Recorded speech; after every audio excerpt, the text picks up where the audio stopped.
చంపుతాను అని రామచంద్రమూర్తి ప్రతిజ్ఞ చేశారు. ఎక్కడున్నాడు వాలి అని అడిగారు. అడిగితే చూపించలేదు సుగ్రీవుడు. వాలి ఫలానా చోటు ఉంటాడు, రావయ్యా నీకు చూపిస్తాను అని చూపించలేదు. చూపించకుండా ఒక మాట చెప్పారు, రామ తొందరపడకు, నీకొక్క విషయం చెప్తాను విను అన్నారు. చెప్పు అన్నారు రామచంద్రమూర్తి. ఆయన అన్నాడు, సముద్రాత్ పశ్చిమాత్ పూర్వం దక్షిణాదపి చోత్తరం క్రామత్యనుదితే సూర్యే వాలి వ్యపగతక్లమః. నీకొక్క విషయం చెప్పాలి రామ, సూర్యోదయానికి ముందర నిద్రలేస్తాడు వాలి. నిద్రలేచి తన కిష్కింధలో తన అంతఃపురం నుంచి ఒక్క దూకుతాడు. తూర్పు తీరం దగ్గర దిగుతాడు, తూర్పు సముద్రం దగ్గర దిగుతాడు. దిగి అక్కడ సంధ్యావందనం చేయడం మొదలు పెడతాడు.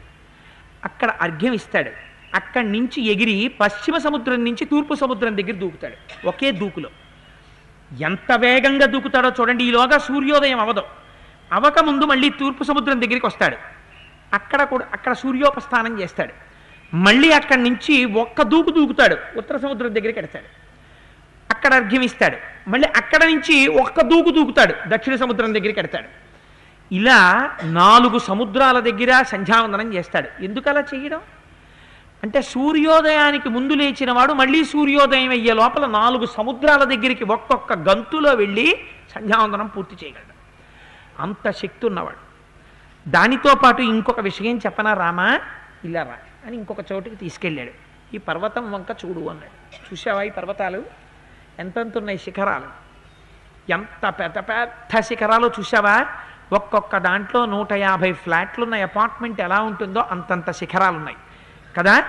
ఇప్పుడు విను, అగ్రాణ్యారుహ్య శైలానాం శిఖరాణి మహాంత్యపి ఊర్ధ్వముత్పాత్య తరసా ప్రతిగృహ్ణాతి వీర్యవాన్. పొద్దున్నే వెళ్ళిపోతాడు ఇంటికి. సంధ్యావందనం అయిపోయిన తర్వాత భార్యను అడిగి ఓ చెంబుడో బిందెడో గ్లాసుడో పాలు తాగుతాడు. తాగి మళ్ళీ వస్తాడు అరణ్యానికి. వచ్చి ఈ పర్వతాలు ఎక్కుతాడు. ఎక్కి ఈ పర్వత శిఖరాలని ఊపి విరగ్గొట్టేస్తాడు. విరగ్గొట్టేసి వీటిని గాలిలోకి విసురుతాడు. విసిరి బంతులు పట్టుకుంటూ ఉంటాడు. మళ్ళీ పట్టుకుని వాటిని పైకి విసురుతూ ఉంటాడు. ఎలా?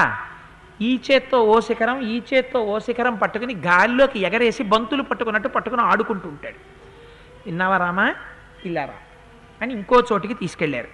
తీసుకెళ్ళి ఇక్కడ ఇంకొక గమ్మత్తైనటువంటి విషయం జరిగింది.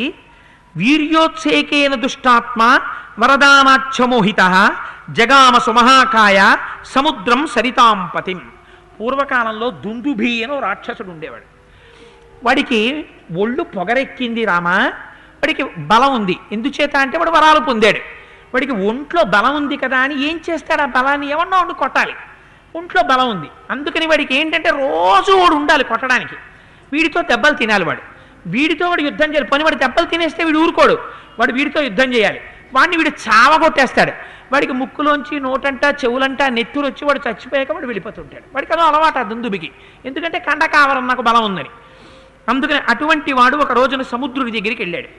వెళ్ళి ఆ సముద్రాన్ని పిలిచాడు. రావయ్యా, నువ్వు నాతో యుద్ధం చేద్దువు కానీ అన్నాడు. అంటే సముద్రుడు అన్నాడు, నీతో నాకు యుద్ధం ఎందుకయ్యా? నాకేం యుద్ధం చెయ్యాలని లేదు. అయినా నీ బలం ఎక్కడా, నా బలం ఎక్కడా? నేను నీతో యుద్ధం చేయడం ఏమిటి? నేను చెయ్యలేను అన్నాడు. చెయ్యలేను అంటే వాడు వదిలిపెట్టాడు. వాడన్నాడు, చెయ్యలేనంటే నేను వదలను, నాతో యుద్ధం చెయ్యగలిగిన వాడిని నువ్వైతే చూపించు అన్నాడు. ఇదో విచిత్రం. ముష్టి అన్నవి ముష్టి వేసే వాళ్ళనన్నా చూపించన్నట్టు ఇదేం పిచ్చ.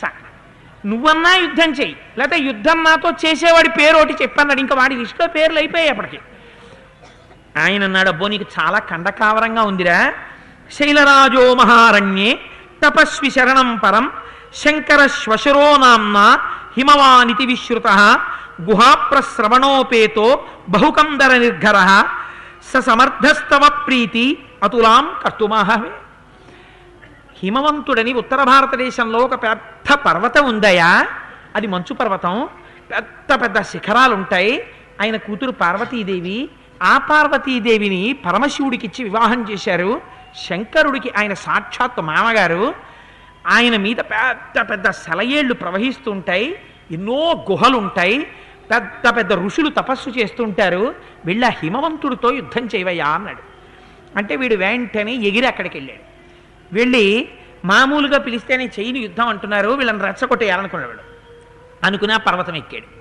ఎక్కి ఆ పర్వత శిఖరాలన్నింటినీ పీకేశాడు, బద్దలు కొట్టేసి చూర్ణం చేసి విసిరేస్తున్నాడు. విసిరేస్తుంటే హిమవంతుడు వచ్చాడు. అడిగితే హిమవంతుడు అన్నాడు, ఇదేమిటయ్యా, నీతో నాకు యుద్ధం ఎందుకయ్యా మధ్యలో, నాకేం యుద్ధం చెయ్యాలని లేదు అంటే వీడన్నాడు, నువ్వు యుద్ధం చేయకపోతే ఎలాగయ్యా, సముద్రుడు ఇలాగే అన్నాడు, నువ్వు ఇలాగే అన్నాడు, ఇలా యుద్ధం చేయనంటే నేను ఒప్పుకోను, యుద్ధం చేసేవాడి పేరోడు చెప్పన్నాడు. అంటే ఆయన ఆలోచించి అన్నాడు, నీ ఒంటి తీట తీర్చగలిగిన వాడు ఒక్కడున్నాడయ్యా, అక్కడికి వెళ్ళన్నాడు. ఎవరన్నాడు? తతస్తద్వారమాగమ్య, అక్కడ వాలీనామ మహాప్రాజ్ఞ శక్రపుత్ర ప్రతాపవాన్ అభ్యాస్తే వనర శ్రీమాన్ కిష్కిందా మధుల ప్రభాం. కిష్కింధ రాజ్యాన్ని ఏలేటటువంటి వాలి ఉన్నాడు, మంచి బలవంతుడు. అక్కడికి వెళ్ళు, వెడితే ఆయన నీతో యుద్ధం చేస్తాడు. ఆయనకి ఇలాంటి వాళ్ళే కావాలి, రోజు ఆయన లిస్టు వెతుక్కుంటున్నాడు. పాపం, నువ్వు ఇవాళ నువ్వు దొరుకుతావు, మీ ఇద్దరు కొట్టుకోండి బాగుంటుంది, మా దగ్గరికి ఎందుకో అన్నాడు. అనగానే వీడు సంతోషంగా అక్కడికి పోయాడు. పోయి అంతకుముందు వీడికి వాలికి ఏమైనా వైరం ఉందా, వీడు ఎందుకు వచ్చాడంటే దెబ్బలాటెట్టుకోవడానికి వచ్చాడు.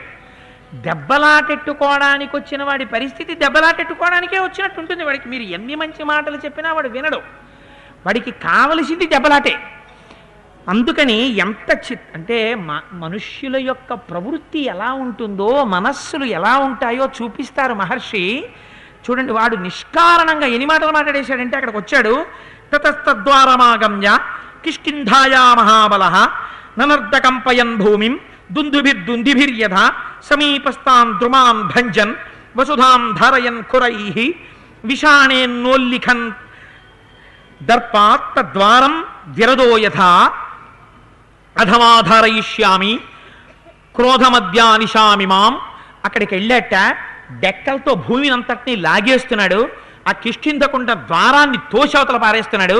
తన ఒంటితో దాన్ని రుద్దేస్తున్నాడు. పక్క నుంచి చెట్లన్నీ విరిచేస్తున్నాడు. పెద్ద అల్లరి చేస్తున్నాడు.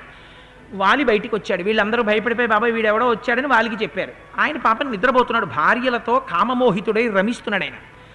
ఆయన గబగబా బయటికి వచ్చాడు. బయటికి వస్తే వాలిని చూశాడు. వాడు చూసి, పోనీ నేను యుద్ధానికి వచ్చానయా నీతో అన్నా గొడవ వదిలిపోయేది. ఆయన్ని చూసి అన్నాడు, అధమాధారయిష్యామి క్రోధమద్య నిశామి మాం గృహ్యతాముదయ స్వైరం కామభోగేషు అనరా. ఛీ తుచ్చుడా, భార్యలతో కామం అనుభవిస్తున్నావా? పోన్లే, రేపొద్దున్న వరకు ఈ కోపం ఇలా అట్టే పెట్టుకుంటాను, పోయి నీ భార్యలతో కామం అనుభవించు అని వాడు ఎంత గొప్పగా చెప్పాడంటే, దీయతాం సంప్రదానంచ పరిష్వజ్య చవానరాం సర్వశాఖాం మృగేంద్రస్త్వం సంసాదయ సుహృజ్జనాం. నువ్వు ఇవాళ రాత్రి నీ భార్యలందరితోటి హాయిగా భోగం అనుభవించు. నీకు బాగా స్నేహితులైన వాళ్ళందరినీ పిలిచి కానుకలు ఎవరికి ఇవ్వాలనుకుంటున్నావో వాళ్ళందరికీ కానుకలు ఇచ్చేసాయి. నీతో సమానమైనటువంటి వాడికి పట్టాభిషేకం చేసేసాయి.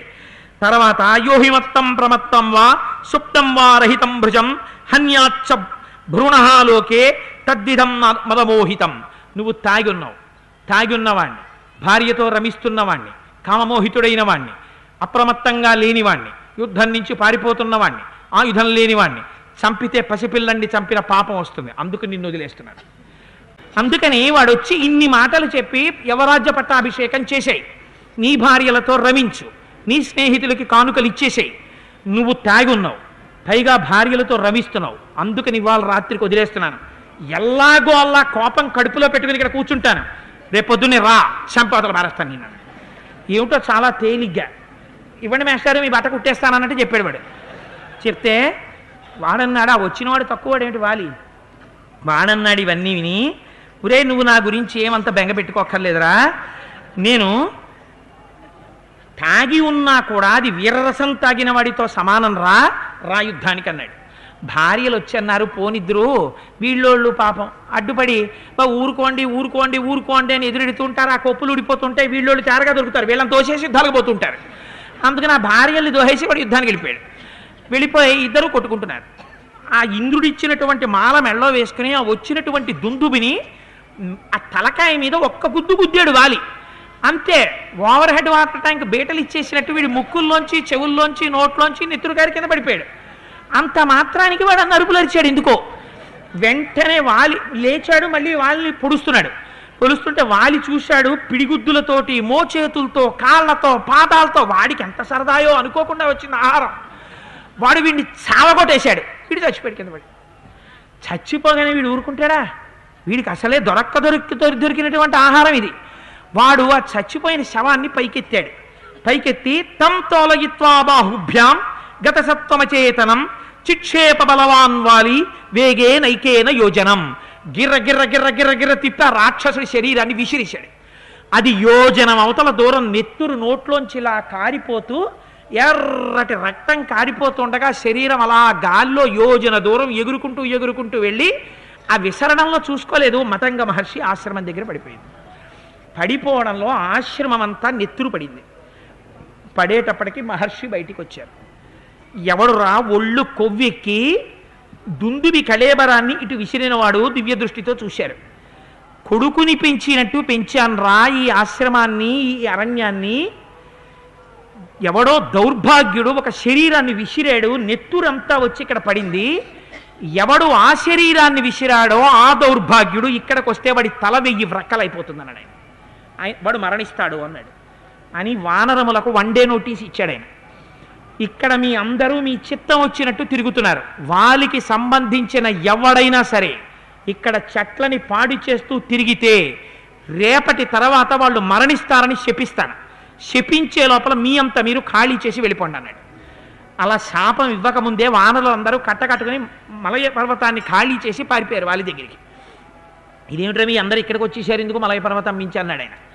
అంటే ఋషి రాత్రి శపించారయ్యా, నువ్వు విసిరేసావు కదా ఆ దుందుభిని, వాడు వచ్చి ఆ రక్తం ఆశ్రమంలో పడింది అన్నాడు. వీడు గబగబా బతిమాలుకుందామని వెళ్ళాడు. సాధారణంగా ఒక శాపం ఉంటే దాన్ని అనుగ్రహం కూడా చెప్తారు ఎలా విడిపడాలో. కానీ వీడిది ఎటువంటి స్వరూపమో ఆయన అన్నాడు, చెయ్యి ఇంకా శాపం అంతే అని తలుపేసుకుని లోపలికి వెళ్ళిపోయాడు. వెళ్ళిపోతే వీడికి అవకాశం ఏమిటి, ఇంకా వాడు ఎప్పుడూ ఆ కొండ ఎక్కకూడదు. కొండ ఎక్కాడో చచ్చిపోతాడు వాలి. అందుకని ఆ వాలి ఎప్పుడు అటు తిరిగా కొండ వంక కూడా చూడ్డ అసలు. అందుకని భయం. అందుకని ఈ బ్రహ్మాండంలో నేను బతకాలంటే ఈ కొండ మీద కూర్చోవాలి.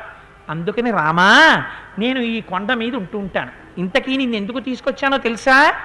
అదిగో అక్కడ ఎదురుగుండా కనపడుతోందే పెద్ద తెల్లటి పర్వతం లాంటిది, అదే దుందుబి యొక్క కాయం. అస్థిపంజరం ఇప్పుడు అలా అయిపోయింది పర్వతంలాగా. చూసావా? 2 చూపించాను ఇప్పటికి. ఏమేం చూపించాను? వాడు ఆడుకునేటటువంటి పర్వతాలని చూపించాను. 2 వాడు చంపినటువంటి విసిరేసినటువంటి దుందుబి కళేబరాన్ని చూపించాను. మా వాలి పౌరుష ప్రతాపాలంటే ఎటువంటివో నువ్వు విన్నావు కదా. ఇది విన్న తర్వాత కూడా నువ్వు వాలిని చంపగలను అని అనుకుంటున్నావా? అంటే చిన్న అనుమానం రాముడి మీద. చంపగలను అని నీకు ధైర్యం ఉందా అంటే ఉన్నమాట చెప్పాలి కాబట్టి చెప్పేశాను. మా వాలి పౌరుషం ఎటువంటిదో. మా వాలి ఎన్నడూ ఎవరి చేత ఓడింపబడినవాడు కాదు. జీవితంలో ఓటమన్నది అసలు తెలియదు వాలికి. వాలి పేరు చెప్తేనే పారిపోతారు. 15 సంవత్సరములు రాత్రనక పగలనక గోలభుడనేటటువంటి గంధర్వుడితో యుద్ధం చేసి ఆయన్ని సంహరించాడు. అటువంటి వాడు వాలి. అటువంటి వాలితో నువ్వు యుద్ధం చెయ్యగలవా? ఇంకొక విషయాన్ని కూడా నీకు చూపిస్తాను రామా.